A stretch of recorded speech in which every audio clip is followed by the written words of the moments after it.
Okay, so today I'm going to go ahead and show y'all how to do a basic boot procedure with an R720XD server. What I mean by basic boot procedure is no drives currently in the machine, and we're going to go ahead and place a drive in the machine. And then after we place the drive in the machine, we're going to go ahead and set the boot priority and the primary boot device. So let me go ahead and begin here and show y'all.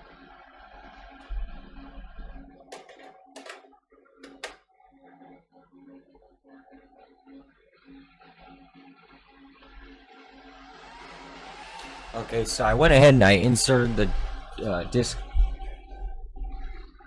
and I posted the server.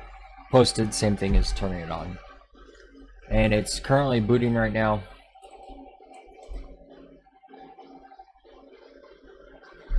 So right here I'm running iDRAC.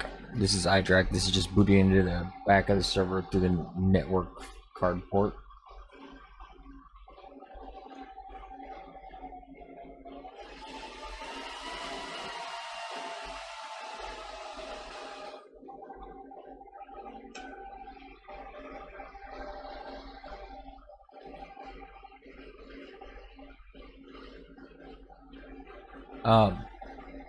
So right, as you can see, it's booting. See how it's booting, and then press F11.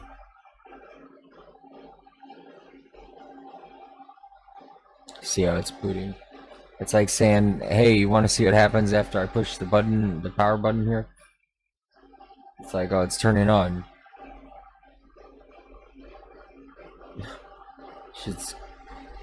It's I don't know.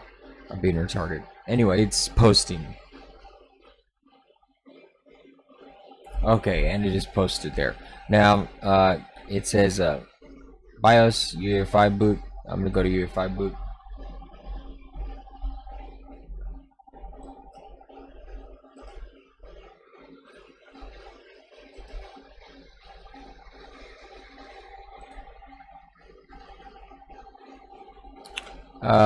Well, as you can see how there's... Oh, you know what?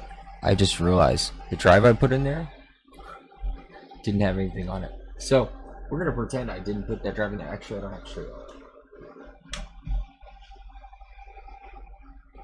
I'll keep it in there anyway, though, for it.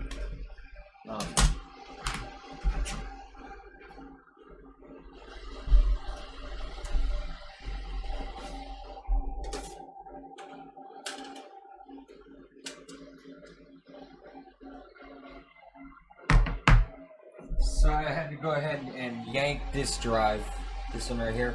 This one didn't have anything on it yet, so it didn't show up on the boot menu list. So we're gonna pretend I didn't do that right there. Yeah. Okay. Anyway, so now on some of the newer systems, it takes drive right away. Some of them you have to go ahead and reboot, unfortunately, or at least reboot into the controller. Guess we're about to find out here.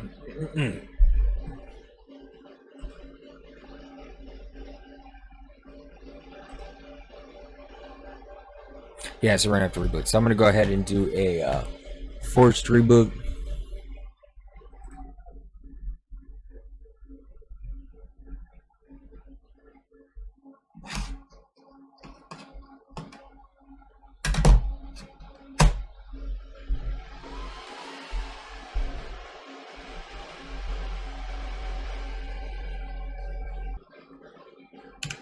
So okay, as you can see, it booted back up. It's close enough to where it needs to be. So let's get back in that menu, and now that drive's gonna go ahead and be there. We hope. No, it will. I know it's got an OS on it, so I can go ahead and boot to it.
So, okay, so you get to this menu right here, and if you go into the UEFI boot menu, this is what's going to pop up, right? So you can go to boot from file, and you can go to add boot option, you can delete boot option. So, you know what?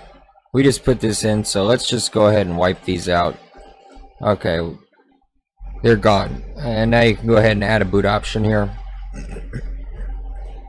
Go here, and you know, it's the adding a boot option is the same thing as booting to it. And you just type in, so I'm just going to type in main boot here, right? And commit changes and exit. Right now, unfortunately, for this server, Dell R720XD, there's two places for the boot option. Actually, there might even be a third. Well, for the primary boot settings, but there might be a third. I don't know. So anyway, one is in here in the UEFI boot menu, and I'm just going to go ahead and finish this real quick. Click finish. And another one is in the launch system setup.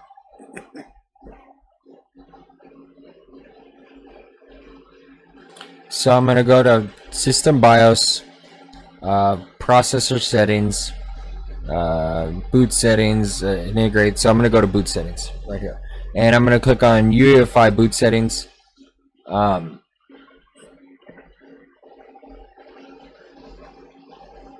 And right here, see how it says integrated unknown one main boot.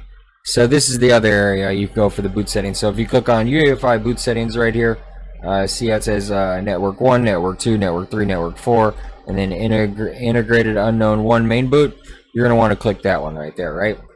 So if you click on that right here where it says main boot, that's going to be your main boot right there. Or whatever you want it to be. Obviously, that's the one we just made, so it's going to be the main boot.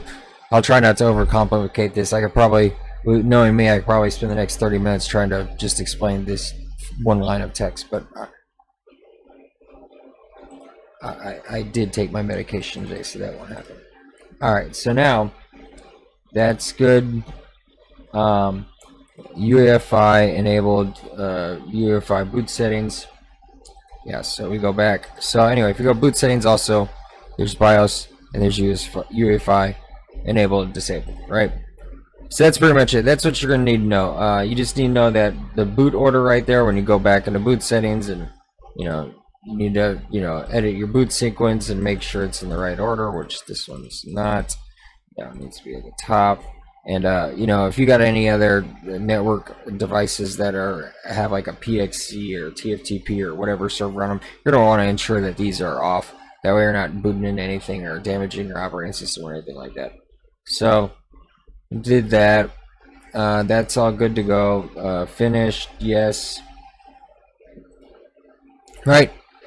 So that's it. That's all you need to know for the boot settings. You do that and it'll boot right up into the operating system. Anyway, if you found the video helpful, like and subscribe. Buy me a cup of coffee. Buy me 5 cups of coffee. I like Starbucks, by the way. An Americano with 3 to 5 shots of espresso will do me good. And you can ship it to me, too. Not sure how much of it will get here, but I'll drink what makes it here. Alright, out. Have a good one.